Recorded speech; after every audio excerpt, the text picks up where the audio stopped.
Oke, baik. Assalamualaikum warahmatullahi wabarakatuh. Hari ini saya akan menjelaskan konsep tentang hukum Newton dan gaya. Oke, kita mulai dari hukum 1 Newton ya, yang bunyinya benda akan tetap diam atau bergerak dengan kecepatan konstan asalkan resultan gayanya sama dengan 0. Secara matematis dituliskan dengan persamaan sigma F sama dengan 0. Kapan kita menggunakan rumus hukum 1 Newton ini? Yaitu saat bendanya diam atau bergerak dengan kecepatan konstan atau GLB begitu ya.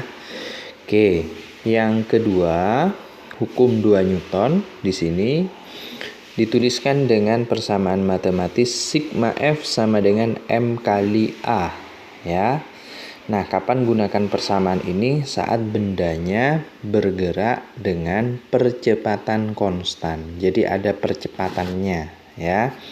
Karena menganut konsep GLBB, untuk mencari percepatan nanti bisa saja dikaitkan dengan materi GLBB lagi, yaitu VT sama dengan V0 plus minus AT.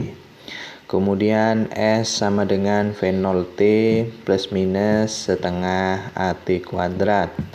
Kemudian VT kuadrat sama dengan V0 kuadrat plus minus 2AS untuk mencari percepatannya ya.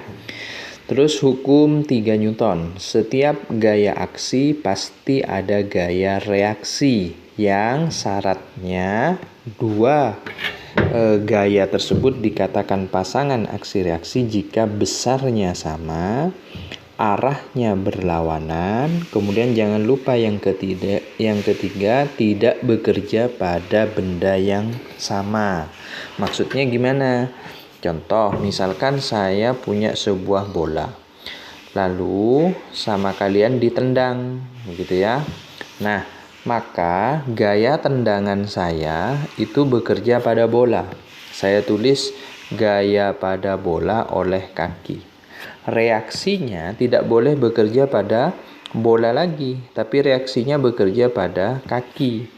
Ya, berarti gaya pada kaki oleh bola. Ya, ini dikatakan pasangan gaya aksi reaksi. Ya. Nah, nanti pada materi hukum Newton, ini persamaan yang sering dipakai adalah hukum 1 dan 2. Ya, untuk melengkapi sigma F-nya, maka kalian harus paham dulu macam-macam gaya yang akan terlibat. Yang pertama adalah gaya berat. Contoh, kalau misalkan ada sebuah benda memiliki massa berada di atas bidang datar, ya pastilah benda itu punya gaya berat. Gambar diagram gayanya untuk gaya berat itu ditariknya dari pusat massa ya, ditarik selalu ke bawah. Ini arah diagram gaya berat gitu ya. Kalau dia berada pada bidang miring ya sama, tetap gaya beratnya selalu ke bawah. Hanya saja gaya berat ini biasanya diuraikan menjadi W sin theta dan W cos theta ya. Nah, secara matematis gaya berat dituliskan dengan persamaan W sama dengan M kali G ya. Terus yang kedua adalah gaya normal, yaitu gaya yang selalu tegak lurus dengan bidang sentuhnya. Oke, kalau kita ilustrasikan lagi, ini ada sebuah benda di atas bidang datar, tadi akan ada gaya berat. Nah, ini ada gaya normal yang selalu tegak lurus bidang. Syaratnya harus ada bidang ya. Kalau nggak ada bidang, ya tidak ada gaya normal. Termasuk yang ini. Pada bidang miring, dia harus tegak lurus dengan bidang miringnya. Nah, apa rumus gaya normal? Rumus gaya normal itu bisa berubah-ubah tergantung pada konteks soalnya. Nah, kalau kita lihat konteks soal yang pertama, ini kan kotak diam ya terhadap sumbu Y. Saya tulis sigma Fy sama dengan 0. Kita terapkan hukum 1 Newton. Gaya yang ke atas ini positif dikurangi dengan gaya yang ke bawah negatif, minus W. Berarti gaya normal pada kasus soal ini sama dengan gaya beratnya. Kalau pada bidang miring misalnya, kota ini berada pada bidang miring licin, maka kota ini akan meluncur ke bawah dengan percepatan A. Tapi dia diam terhadap sumbu Y. Nah, ini saya katakan sumbu Y nih. Ya, yang ke arah sini berarti sumbu X. Maka saya tulis sigma FY sama dengan 0. Gaya yang ke atas itu positif, N dikurangi dengan W cos theta. Berarti gaya normal pada kasus soal ini sama dengan W cos theta. Jadi tidak saya tuliskan rumus secara khusus karena memang untuk gaya normal itu bisa berubah-ubah rumusnya. Ya. Oke, nah kalau kalian misalkan mau menganalisa pada arah sumbu X-nya, tidak boleh menggunakan sigma FY sama dengan 0, tapi sigma Fx sama dengan M kali A. Ada gaya apa saja yang mempengaruhi pada arah sumbu X? Ada W sin theta, atau saya tulis Mg sin theta sama dengan M kali A. Ruas kiri dan kanan kita coret masanya. Nah, dari sini kalian bisa mengetahui percepatan balok meluncur pada bidang miring, yaitu sebesar G sinus theta. Gitu ya. Terus yang ketiga tentang gaya gesek. Nah, gaya gesek itu diagram gayanya selalu berlawanan arah dengan gerak benda. Contoh, kalau ada sebuah balok berada di atas bidang datar yang kasar. Nah, syaratnya harus kasar ya, baru muncul gaya gesek. Contoh, kotak ini ditarik dengan gaya ke arah kanan, ya, otomatis nanti di sini ada yang namanya gaya gesek. Ada dua macam gaya gesek statis dan gaya gesek kinetis. Gaya gesek kinetis itu kalau bendanya sudah bergerak, ya. Rumusnya Fk sama dengan mu K dikali dengan gaya normal. Nanti gaya normalnya cari dengan cara yang sudah saya turunkan tadi. Mu K itu apa? Koefisien gesekan kinetis. Oke, ada juga benda ya yang kalau didorong itu masih tepat akan bergerak. Nah, ini dikatakan dengan gaya gesek statis maksimum. Rumusnya mu S dikali dengan gaya normal, ya. Nah, ada juga benda yang kalau didorong masih diem, maka gaya geseknya sama dengan gaya dorongnya. Jadi menentukan benda itu bergerak atau tidak, hitung dulu Fs max-nya, karena ini batas benda dikatakan diam, tepat akan bergerak atau sudah bergerak. Contoh, misalkan ini ada kotak ya, beratnya katakanlah 200 Newton.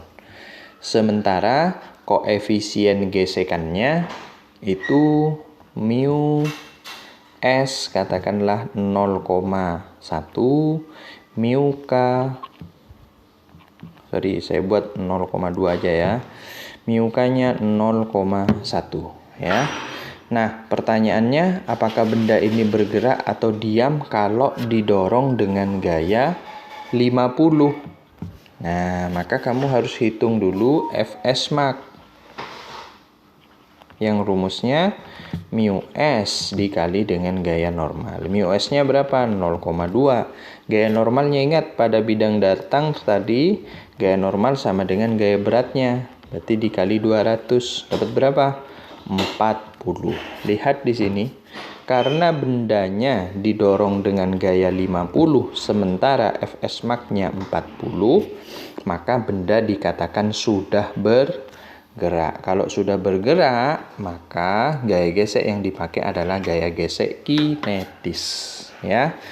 Oke, gimana Pak kalau misalnya gaya dorongnya itu sebesar 20 Newton atau lebih kecil dari Fs max-nya? Ya berarti benda itu masih dalam keadaan diam. Maka gaya geseknya yaitu sebesar gaya dorongnya, yaitu sebesar 20 Newton. Hati-hati ya. Jadi gaya gesek statis itu tidak selalu mu S dikali dengan gaya normal. Jadi Fs mu S kali N itu hanya dipakai untuk menentukan batas ya. Kita tahu benda itu diam atau sudah bergerak gitu ya, atau malah masih tepat akan bergerak. Oke.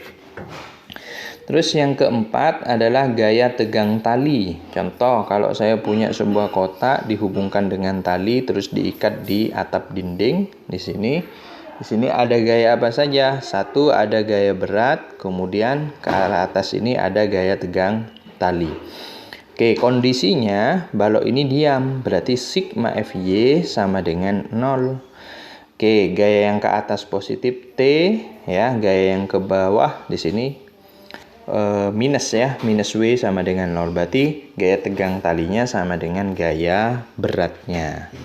Oke, kalau misalnya bendanya ini diikat pada tali yang dihubungkan sama katrol, sehingga misalkan nanti bendanya akan bergerak ke bawah, maka sigma Fy sama dengan M kali A ya. Gaya tegang tali itu arahnya berlawanan dengan arah gaya berat ya.